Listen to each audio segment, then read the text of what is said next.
Hello and welcome to another live instalment of the Empire of the Cop podcast. With me here today, I've got Steve Carson, our very own Peter Kenny-Jones, and I'll be your host, Farrell Keeling. Bit of another disappointing result after game week two. Two draws off the first two games, but a far more encouraging performance. We will be dissecting that result very shortly. We just want to take a brief moment to just address, our very own Peter Kenny-Jones wrote a hugely interesting article about our midfield options the other day. A poll we conducted on the Empire of the Cop podcast found that most fans wanted Liverpool to sign another midfielder before the summer window closes. And Pete very boldly went and said, actually, you know what? No, we don't need one, which is an entirely fair point of view and opinion, one might have thought. But the reaction online you got, Pete, was quite vitriolic, especially given a lot of the focus seemed to be on a joking, tongue-in-cheek suggestion of Jay Spearing being our 14th choice midfielder, which, I mean, realistically, he would be if we ever got to just having such a horrifically bad injury crisis. I mean, we're talking nightmare proportions, bin your season kind of level of injury crisis that was never been seen before. I mean, Pete, I'm going to start with you first because I'm sure the rest of us have words about it and have said words about it online in response to it. But I mean, you're kind of a bit baffled by the reaction you got to this. Yeah, it is. It was a bit mad. Obviously, the title of the article was, 90% Liverpool fans want us to sign a new midfielder, and I think you're wrong. So that's probably setting myself up for 90% of the people I know or follow me or I follow on Twitter.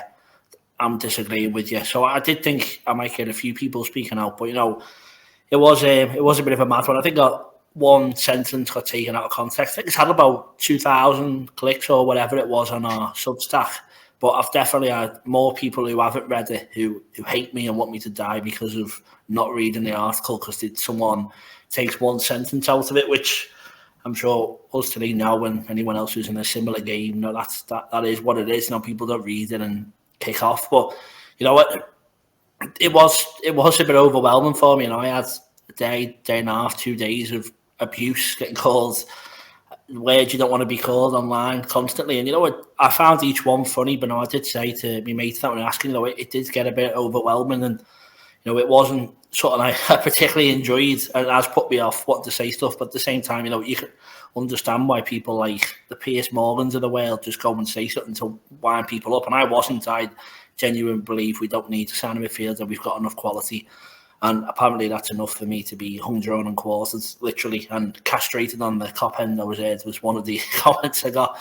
But that's just what I thought. And it was a bit upsetting to see what people want to say to you. And, I reckon I was about a 2 out of 10 bothered. And I think if you don't admit that you're 2 out of 10 bothered, then it becomes a 3, 4, 5 and gets worse. So, after I did have to talk about it with my mates and my family because it did get to me a bit. And I think, there's a lot of people online who don't realise what they write and think it just gets to you or won't bother you. But it did when it's every time you look at your phone. And I put it on mute and put it in a different room because it was getting to me. And I just thought, it's mad that you could just have an opinion about a football team. Someone takes one sentence out of context and those type of messages come in. But it is what it is. I stand by it. Jay Spearing is the best 14th choice centre midfielder in the league. And if you've got a problem, feel free to at me. Everyone else has. And we'll go from there. I mean, Steve, you'll be very familiar with the concept, having worked at Empire with myself. And, Pete, you've certainly had a taste of it with other articles you've written. I'm sure Max Rudd would also agree. But the reaction we have just to random pieces, right? Even just transfer stories and, the comments you get online. I almost stopped reading the comments now because I just think it's just horrific for your mental health. But, a lot of the time it just seems people are writing these comments not realizing, it's obvious, but there's actually a human being behind the story, writing the story for you. Ultimately an opinion's an opinion. And I think I've certainly seen far worse opinions online not receive half the amount of poor backlash. But I mean, Steve, what was going through your head when you were seeing this? Yeah, I remember noticing it and throwing it in the group chat that we've all got, and I was thinking, Christ, this is quite the strong reaction to, because from our side of things, obviously we write loads of articles, have written loads of articles, and we know that it's not a case of just putting together a thumbnail and putting together a catchy headline or something like that. I mean, that is part of it. You do want it to be a bit of a punchy headline. I think obviously Pete done a good job there, because he's called people out, and then it's just kind of gone, right, now read this thing. And we've experienced it before. Loads of people in the industry have experienced it before. People will just see the headline, the thumbnail, and in Pete's case, they'll see a line from like this lengthy article about why we might not, need a midfield option. At the end of the day, this is an opinion. We do have a few decent midfield options. It wouldn't hurt to have a midfielder, of course, but it's a normal opinion to say, don't really need a midfielder. Some people have certainly changed their tune after seeing Harvey Elliott performing so well lately. But yeah, that one line of Jay Spearing being the 14th choice, obviously tongue in cheek. I don't think technically he can actually play for the first team unless we registered him, which we haven't done. I don't think the club would intend to do. But this is it. People just will see something in an article like that. They'll screenshot it, throw it on the internet, and then all of a sudden people think Pete sat down and wrote a 2,000-word article on why Jay Spearing should be the new captain. And no, he's came out and said, jokingly, we've got Jay Spearing if it all goes a little bit, tits up. But yeah, I mean, it's a symptom of just the state of the internet and social media. It's just people are just very quick to jump at things and throw their opinion before thinking about it. At the end of the day, for Pete to form the opinion that he has, and for anyone that writes, a well thought out opinion piece like that for people to read, they sit down, they form their ideas, they write this piece together, and then they put it out there to say, right, here's this thing, let's have a conversation. And then, unfortunately, because of the way social media is set up, and there's not really much help from the operators of social media platforms, it often just descends into just flinging shit at each other. And, that's what happened. It was good to see Pete take it on the chin, though, because temporarily he changed his profile picture on Twitter to Jay Spearing, which made me laugh. So, yeah, I think Pete handled it very well, of course. He's got thick skin. He's been doing this kind of thing for a little while now. But, yeah, it's just one of them things for people who are perpetually online. It's just, thankfully, a lot of people can brush it off, but it's one of those things where ideally it wouldn't happen, and certainly not to the extent that we saw with P anyway. No, absolutely. Hi to Craig Daniels back from Brighton, Worthing specifically, Liverpool and Liverpool respectively. But yes, just one. I mean, it's a bizarre point ultimately, because the goal is we're putting out content ultimately for people to consume, hopefully to enjoy and to debate. And don't get me wrong, being challenged on an opinion is fine, but the list, the endless list of horrific insults there's just no place. There's no place for it. And ultimately, if you don't like the content, don't subscribe, don't read it, don't follow. You don't have to sully your reading experience if you feel that strongly about what was written. But maybe that's just us. For the most part, I think certainly a lot of people who do follow Empire's content have been absolutely fantastic with their replies. I think it makes the internet somewhat more bearable to have them around. I'm just going to move on to Palace, because I feel like I'm sure you boys are the same, feeling almost getting increasingly angry just thinking about it. Another draw, but a far more encouraging performance, I have to say, Pete. It was night and day. Fulham, there was almost a sense of feeling like we could walk there and just get a result. But with Palace, we were that first half an hour of action, we were just absolutely, phenomenal. I'm absolutely astounded the result came as it did, because we had just so many chances there to really, put the tie away before we even got to the second half. Yeah, well, I think, it's the old adage, there's never a bad time to score a goal, isn't there? But I think in both the first two games of the season, we've been hit by goals that have just really, just stopped us in our tracks, basically. That I think that Fulham game, of the Van Dijk, Mitrovic challenge, penalty, whatever you think of it, if that doesn't go in, I think we win that game 3-4-1, the way we were playing, and that goal was perfectly timed for Fulham. And then the same one for Palace. We started so well, and that goal was just a proper sucker punch for us. And then again, having Nunez get the red cards, which I'm sure we'll touch on, but I just feel at the timing of that in the second half, it took us again about 5, 10, 15 minutes to get going again. And just, you don't have that time in the game. And of course, we see that fixture list before the season. You think 6 points there, good start to the season, and it hasn't happened. So, it's the kick up the backside we need, but at the same time, we've got so many injury problems, and now we've got the suspension problem of Nunez. It feels like they just keep 2 steps back before we can make 1 forward already. But, touch wood, this is the worst injuries get. This is the worst the run of results get. And, how we played in the first 30 minutes against Palace and probably the last 30 minutes against Fulham, barring the goal, those performances will get us 3 points most weeks, and we've just been desperately unlucky, as I said, with just sucker punches that have proper taken the wind out of our sails. So, hopefully, what better place than United to get it on track. But, yeah, we started well, finished well. It was just that little bit either side of half-time that killed us, didn't it, really?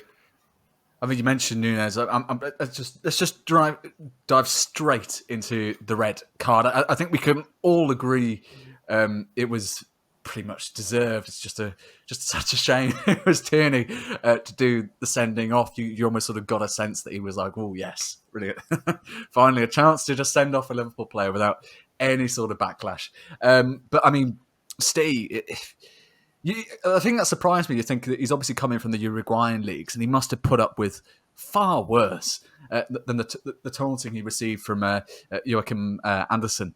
But just, I mean, an absolutely crazy moment. Are you worried about this at all? Are you very much sort of assured that this will be the last time it ever happens, rather?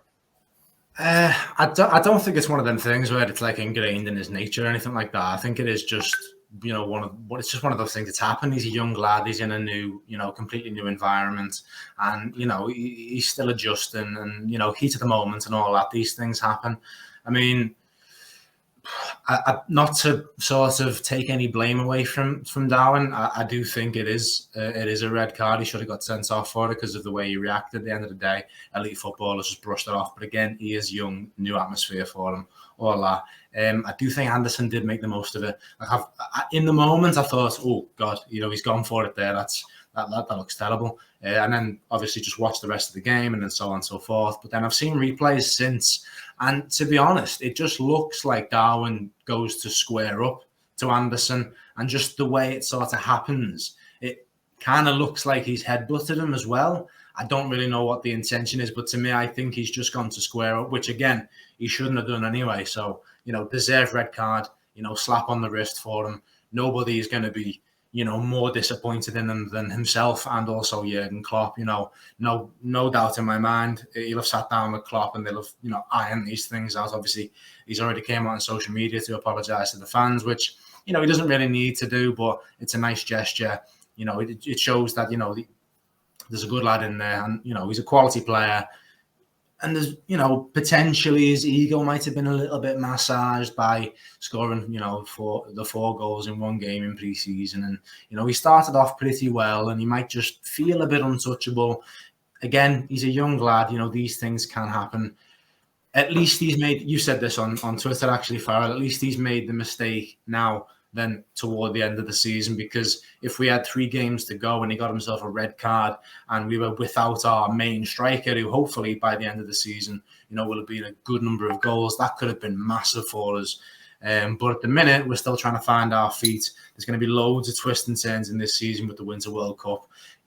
I'm not worried at all about the team. I'm not worried about Darwin. There's a few teething problems, but, you get that with any player. I'm not worried at all. He's on his way to be world class. I really think that, and I think he's a special player. Liverpool don't sign, players for that kind of money without vetting them properly. So, I think Darwin is going to be a gem for us going forward.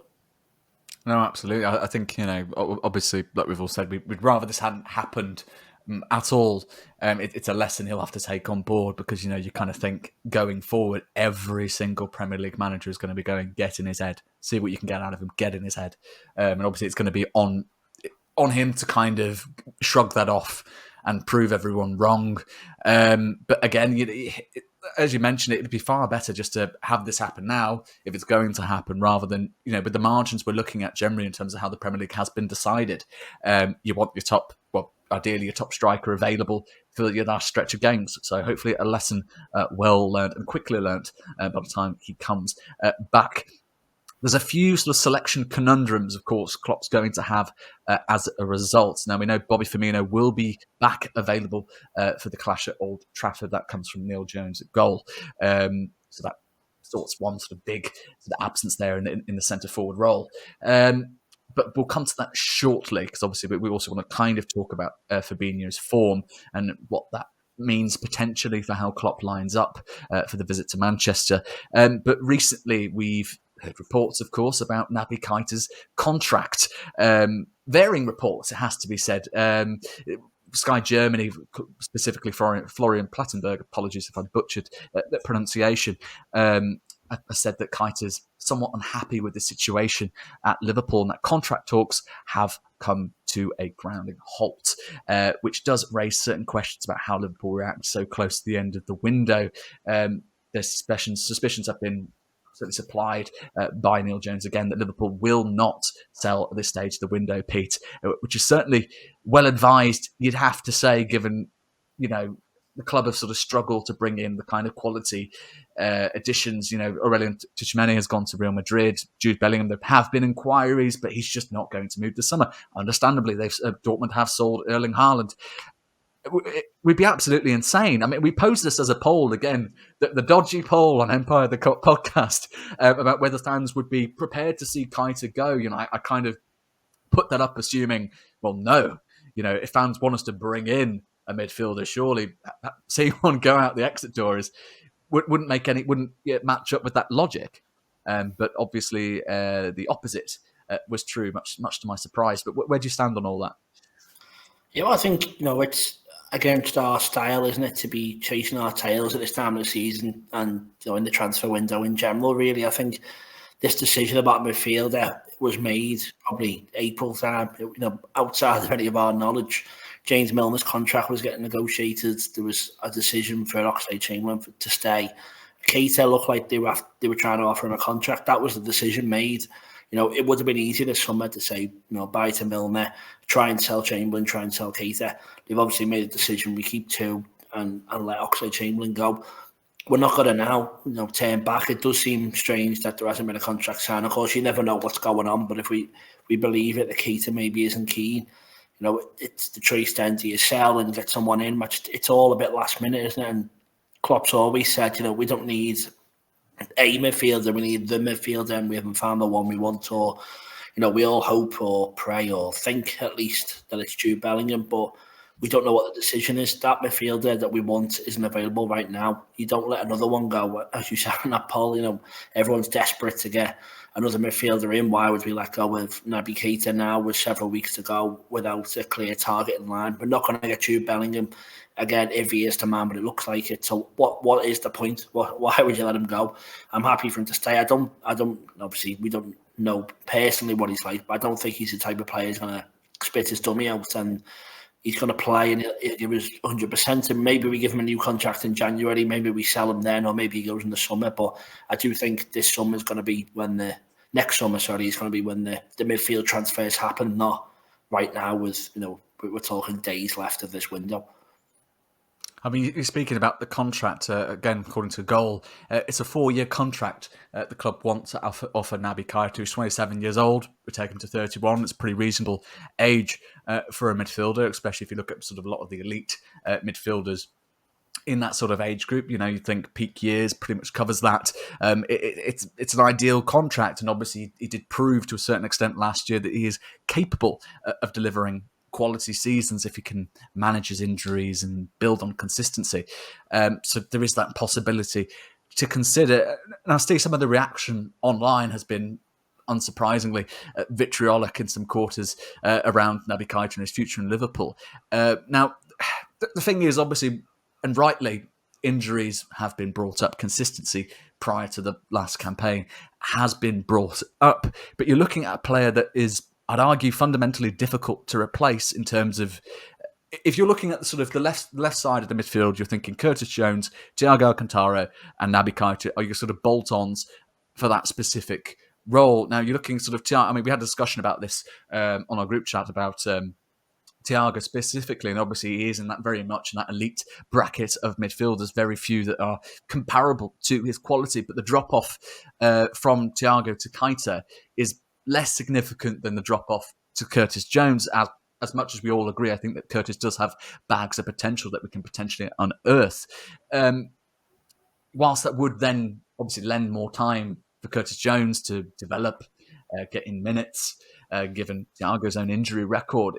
I think my concern, obviously, if we get rid of Keita at this stage, there is that drop-off in quality to consider, but also in terms of the roles Keita does for the squad, because he's quite tactically mouldable.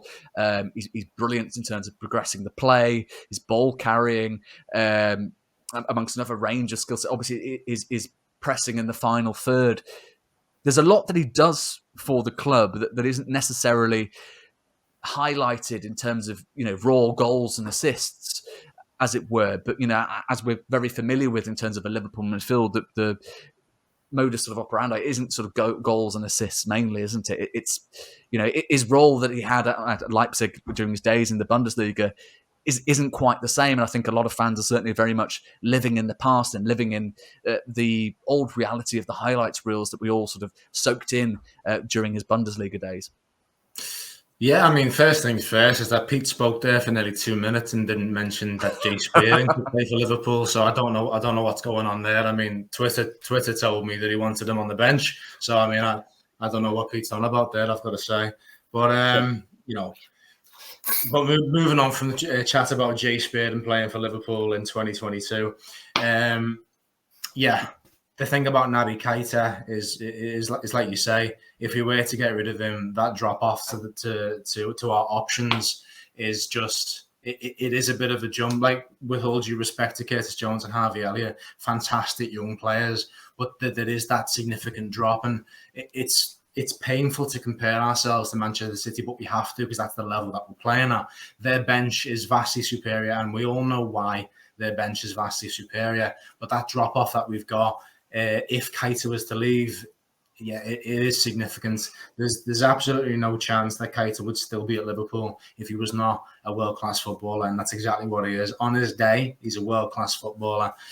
Not on his day, he's a very, very good midfielder, which is absolutely fine. Naby Keita, like you said, Farrell, he's a bit of a divisive figure.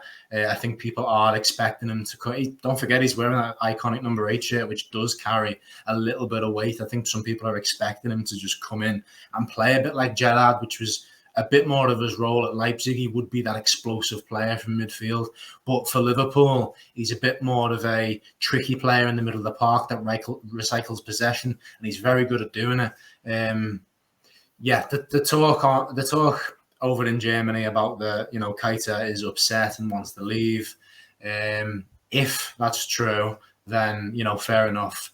I'm sure we'll deal with it behind closed doors very professionally, and if need be, the player will move on. But like Neil Jones at Goal said, and this is the source that we know is very good, Liverpool are hopeful of agreeing a new contract and will not let him leave at this late stage. Which is true to the way we are. Like Pete said, we wouldn't really be caught in a position like this. Naby Keita is obviously the captain of Guinea, so he's a respected player, respected in the way that he sort of carries himself as well, off the pitch as well as on the pitch, obviously. So you wouldn't expect him, like Pete said, to throw his toys out the pram and demand to leave and stuff like that. He's a professional, very good player. Hopefully he sticks around. If he does move on, which you would think that if he's expressed that now, you're at the point where, listen, you've been here for X amount of years. It's going to be impossible to replace you in this window. Can you give us a bit more time? He's a professional. He's worked with Jurgen Klopp. He knows the system. It's not going to be the worst case scenario for him to stick around. He gets game time. He might want to be first name on the team sheet. Obviously, his injury record does make that a bit difficult, and also his up and down form makes that a little bit difficult as well, especially when you've got the likes of the captain Thiago and Fabinho in the mix, it's going to be hard to say, yeah, okay, you can start every single week, especially when you've got to manage a player through injuries like we have done with Joel Matip. So there's a lot of nuance to it. It's not as simple as just one in, one out for Liverpool in regards to Naby Keita. But yeah, I mean, I mentioned in the group chat that you mentioned, we speak often throughout the week. We are lacking that sort of drop off in between the first team and like the youngsters. There is that sort of missing. I likened that mystery player to Emre Can. You've got that player where they come in, they do a job, and they'd probably be like, okay, yeah, no, I'm happy enough being sort of second fiddle at Liverpool. If Keita wants to push for more, ultimately he's got to do the talking on the pitch. Some would argue he already has done that. I think he's definitely shown flashes over the years that is what he's capable of. But Liverpool has never been a team of 11 players. It's always been a team that is beyond that. There's always at least 5 players on the bench who could come into the first starting 11 at any time, and we wouldn't drop off. That's the way Klopp does his teams. He always has done back at Dortmund as well. So for me, it'd be a disappointing thing to see him go. And I think there's still big ifs over whether this is all true. Not to, throw dirt at Sky Germany, but at the end of the day, I'm more inclined to listen to Neil Jones at goal. He's been, spot on with everything over years of great work. So, if that line from him is that, Naby's going nowhere, then I'll sleep okay tonight. Thinking Naby's going to be a Liverpool player in a month's time, absolutely fine. I mean, Neil Jones has directly contradicted that report from Sky Germany.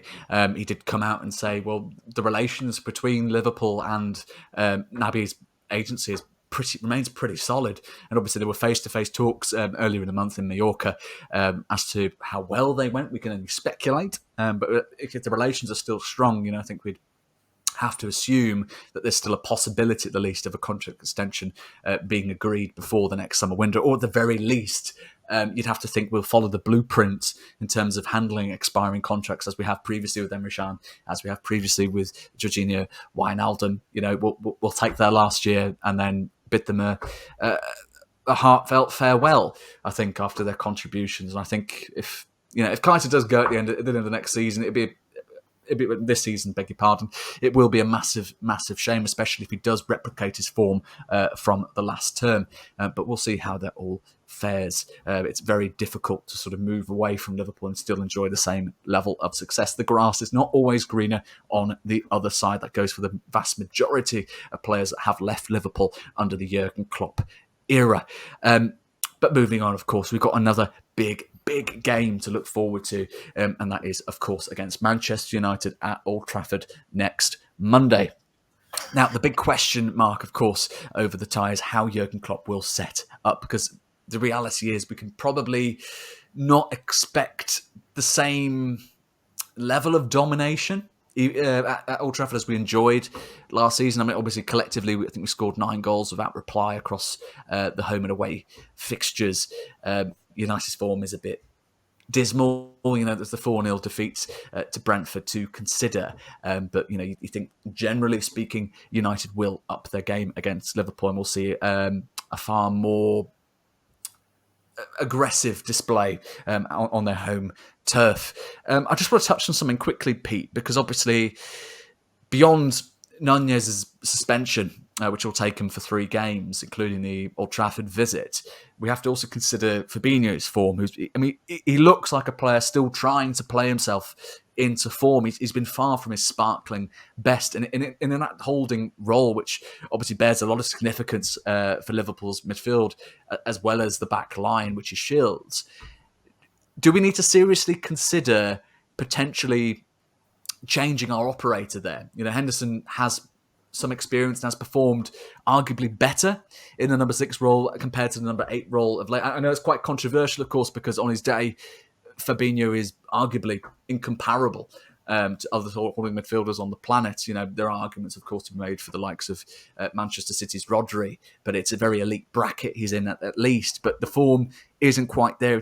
It's a big game, not just in the sense of the occasion, the opponents, the location, but also very much the fact that we're going in, and if United win this, they go above us. if and ultimately we will go into a third game without having won a game, which is absolutely inconceivable coming off the back of a campaign where we came so close to a quadruple haul of silverware. A lot there to unpack, I appreciate, but where do you stand on all that? Yeah, well, firstly, thanks for that. Thanks for giving me the let's drop Fabinho opinions on Henderson. Thanks for that. And I've got to be honest, and here we go again.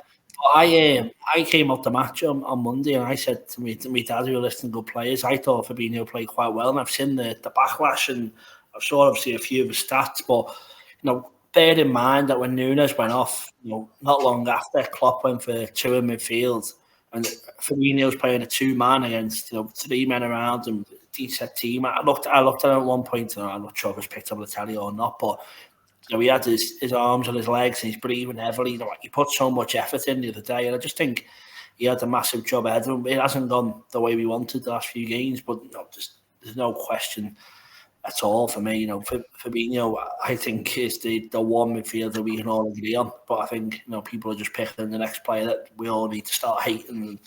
It looks like he's the flavour of the month, but the bad flavour of the month maybe when we pick our next one. But yeah, Fabinho for me, I wouldn't change him for anyone in the world. He plays every game. He's the first name in the midfield for me. I think there's the other two you debate about, even with Henderson, who, again, people seem to not like. I think, he's our captain. He plays great most weeks. He was great when he came on against Palace.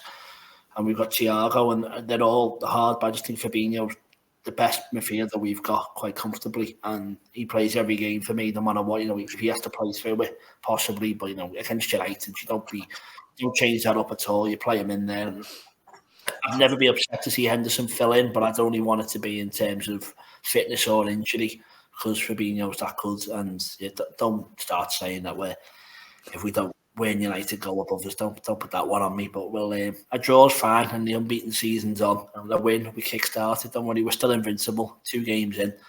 And why not? Why not go all the way? So before I give me prediction, shut up, Farrell. Fabinho's fine. Fair enough. I have to say, I do feel a bit bad now after throwing all those questions your way, but you bravely fended them all off, so well done you. Steve, I'm going to give you a direct chance to respond to that. Do you feel the same about Fabinho, or are there any sort of doubts creeping in your mind? Here at Empire, we certainly do love our controversial opinions. No, I agree. I'm afraid there's nothing too spicy here. I completely agree with Pete. Fabinho is one of the best holding midfielders in the world, one of the best midfielders in the world, generally speaking. On his day, probably the best. Like you said, Farrell, you've got Rodri, and there's also players like Casemiro to consider. But, when you're talking about a player being in that bracket, obviously you've made it. You've got one of the best holding midfielders in the world. Don't worry about if they're, a smidgen better than Casemiro. It doesn't matter at the end of the day. Those, these players are unbelievable. And like Pete said, I think it is just a case of people are just looking for the scapegoat. And, the whole team have been, they've been underperforming slightly. They've been a little bit sloppy, but, they've shown flashes. And don't forget, last season was a slog for them. They played every single game that they could available to them, which doesn't happen to every team every year. These players went through it. So I'm not too surprised to see us a little bit lagging, but I'm not worried. I'm certainly not worried about Fabinho. I don't think there's any question marks over his position in the team. Midfield over the last few years, I still think it is the case. It's the weakest part in our team. And to say that, I am saying that the defence is a 10, the attack is a 10, and the midfield is a 9. So it is only a very slight drop off, and we're already speaking from a very privileged position, I should add. But yeah, I'm not worried at all about Fabinho. You get these weeks. There was, I think it was last season, might have even been the season before, could have been both. But there's a few weeks where Robbo didn't look 100%, and people were saying, "Oh, maybe Tsimikas should start." And it's like, I love Tsimikas, best backup left back in the league as far as I'm concerned. But we're talking about Andy Robertson. He's going to have some weeks where he's not 100%. These players are not robots at the end of the day. You're going to feel a little bit up, a little bit down. Robbo, on his day, and in my opinion, the best left back in the world. Fabinho, on his day, and in my opinion, the best holding midfielder in the world. If he's tired, bring Henderson in, like Pete said. Fitness concerns, bring in Henderson instead of Fabinho in that holding role and play somebody else in Henderson's number 8 position. But yeah, there's absolutely no question marks over Fabinho. Well, we've got to back our own. I think has to be said. Well, I think that's a place as any to wrap it up. Just quickly before we move on and finish the podcast, can I get some score lines, please? How are we feeling about the visit to Old Trafford? Anyone bold enough? Pete, you do love your massive score lines. Are you going for another 5-0 at Old Trafford or slightly more cautious? Well, we haven't started great, have we? We haven't scored too many goals, missing our main goal scorer. So I don't think it'll be 5-0 again. I'll go for 4 this time. Salah will get another hat-trick. And unfortunately, we haven't got the... I want someone off the bench. That's the worry up front, isn't it? We're probably going to have to play all 3 of them or the whole game, or Harvey Elliott's going to be in the mix again. So I'd like to see, I think it's the type of game where you bring someone off the bench. So I think maybe it could be one for Carvalho to pop up with. So I want to say 4-0, Salah hat-trick, and Carvalho gets the 4th near the end and we mix it up a bit. So yeah, I'm holding back a bit. I'm not as positive as I was last year, but let's get this season started. So how about you, Steve? I reckon caution is calling. I like the Carvalho shout. I was thinking a player off the bench will be something for us, and we are sort of begging for that sort of like Origi type character to now make themselves known. Carvalho off the bench seems like a great shout to me, so I do fancy him to get that goal, basically carbon copy of what Pete said there in terms of Carvalho. But I'm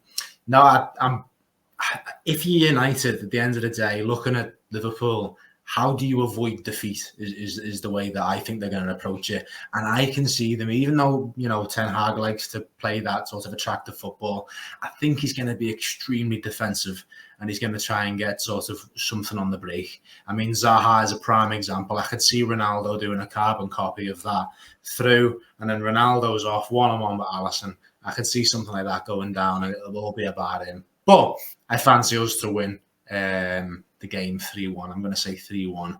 No hat tricks, I'm afraid, but I fancy 3-1. Big performance from Salah yet again. Oh, nice one. I think I'm going to be the cautious one here. I'm going to go for a 2-1. I think, I was mulling this over, but I do think we'll, off the back of that performance against Crystal Palace, I think if we go there again, and if you look at sort of the XG sort of stats, and you have to be sort of wary of this to a certain extent, but you do think on the law of averages, there will come a day when those goals come through, and hopefully that day will be Monday when we face Manchester United at Old Trafford against new manager Erik Ten Hag against Jurgen Klopp. Hopefully we'll see a big scoreline. I'll certainly be delighted to see another 5-0 again at Old Trafford, another historic victory to round off the start of the week. This has been the Empire of the Cop podcast. You've seen Steve Carlson, our very own Peter Kenny-Jones, and I've been your host, Farrell Keeling. You can find this latest episode of the Empire of the Cop podcast on our Apple Podcasts, our Pocket Casts, YouTube, and of course our Substack at empireofthecop.substack.com. And of course, when you find this published episode out there, check out our cheeky little interview with Stretty News' editor Dale O'Donnell to get his thoughts about the upcoming clash against Manchester United. Catch you soon. And welcome back to the Empire of the Cop podcast. And here we have the Stretty editor himself, Dale O'Donnell, to walk us through the upcoming clash of Manchester United at Old Trafford. Last time around, Liverpool recorded a historic 5-0 victory at Old Trafford. This time, however, I imagine there'd be slightly less confidence about a similar result occurring on the day, given the form Liverpool have experienced. But Dale, United's form likewise has been a bit iffy, to say the least.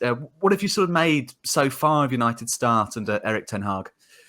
Well, there's lots of optimism really after the pre-season, because I know you can't take too much from that, but there was early signs that the style of play that Ten Hag wanted to come with, that we were kind of seeing that. And I think, to be honest, I was kind of drawing parallels a little bit in the early days of Jurgen Klopp at Liverpool and the kind of the problems that he faced. And I was kind of stressing that this won't happen overnight. This will take time. And with Klopp, the first year, maybe 2, maybe 3, it took him time to kind of weed out the players that weren't going to suit the way that he wanted Liverpool to play, and to get in the players that were going to carry out the duties he wanted.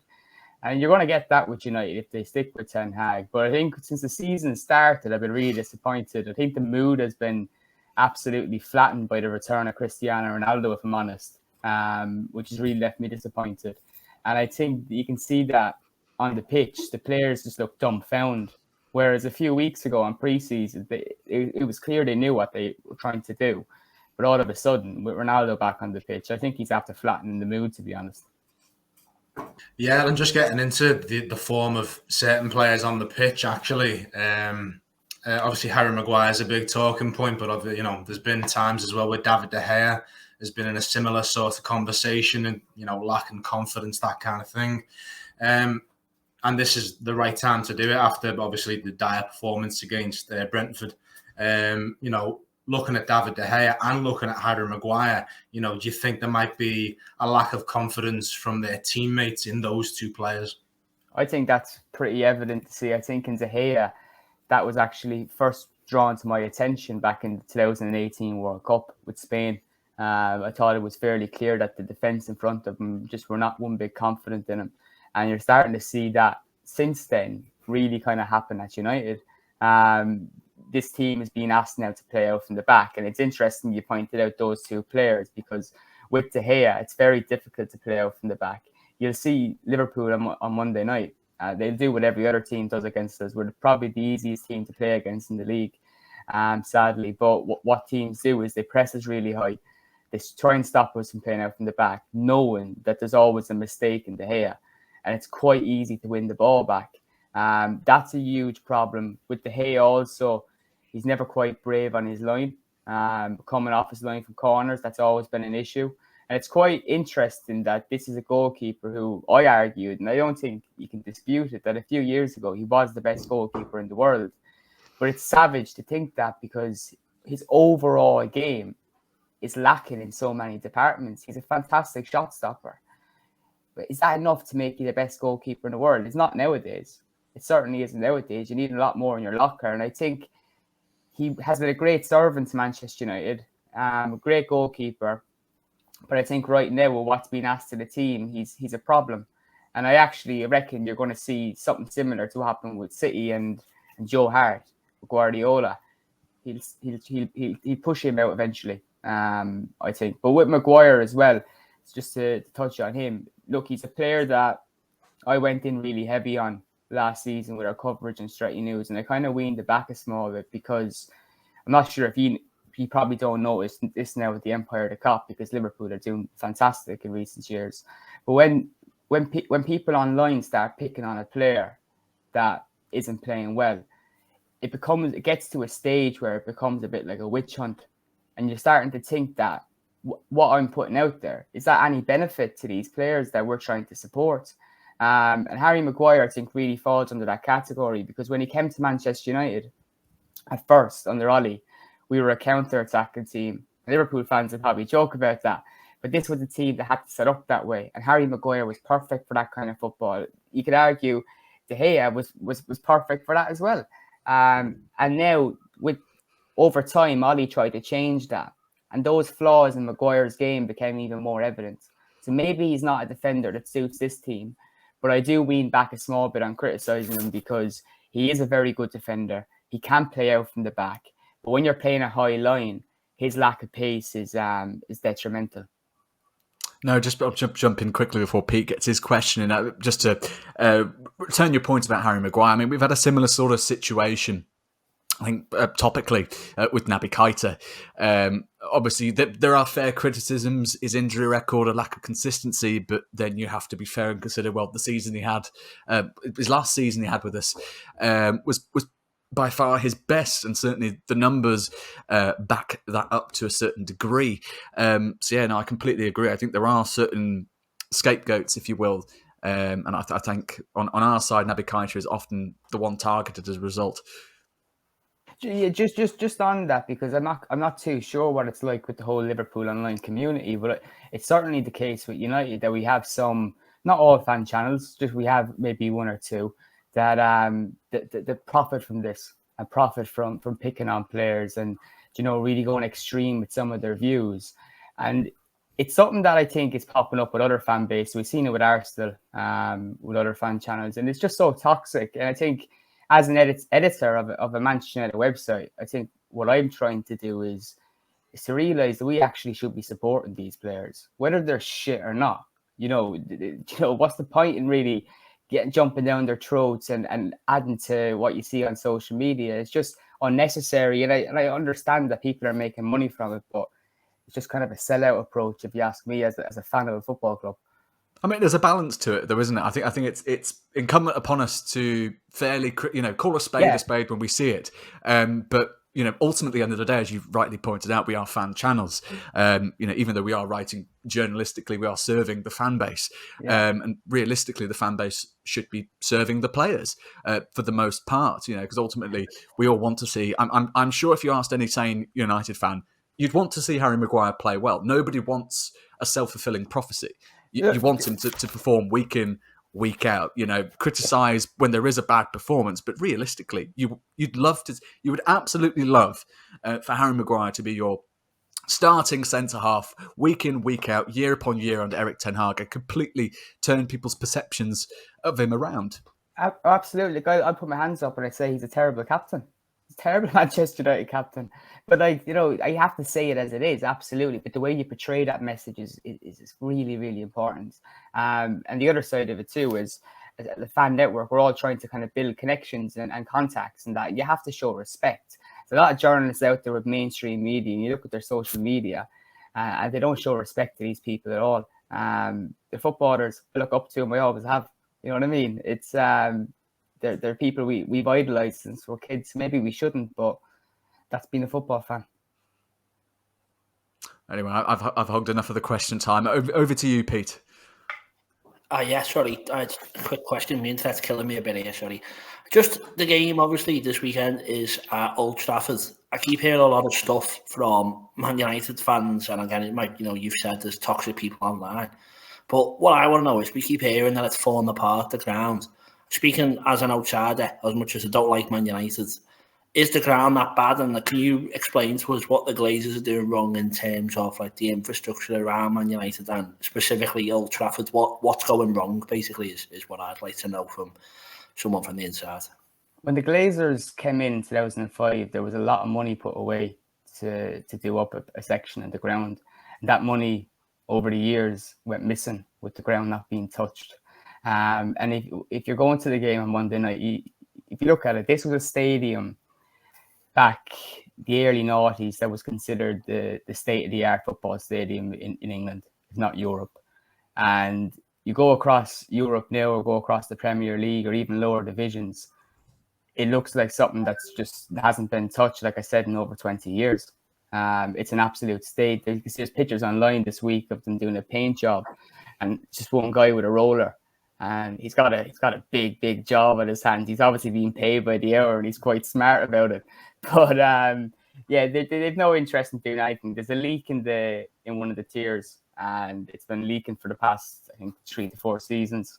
So if you're standing underneath that and it's raining, you need an umbrella. So it's not the only leak at Old Trafford, let me tell you.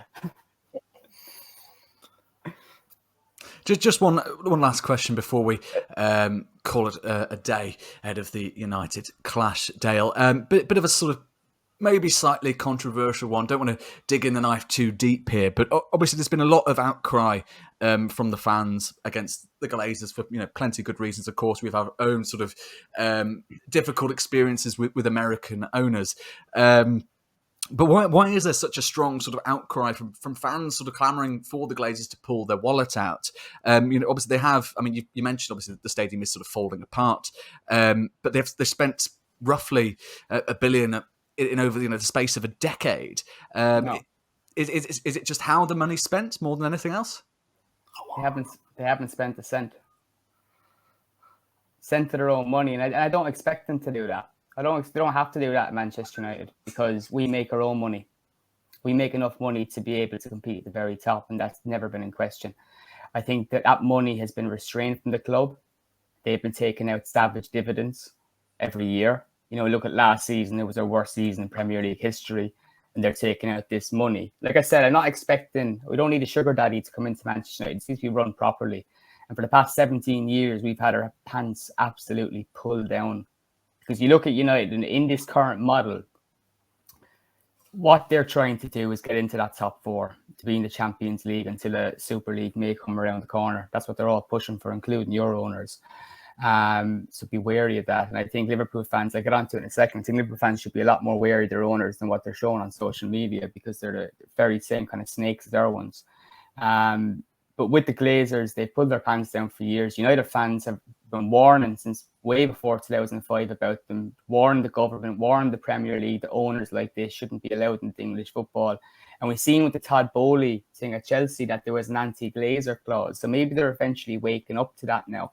But what the Glazers have done is they've just run United into being this club that will try to get into the top four.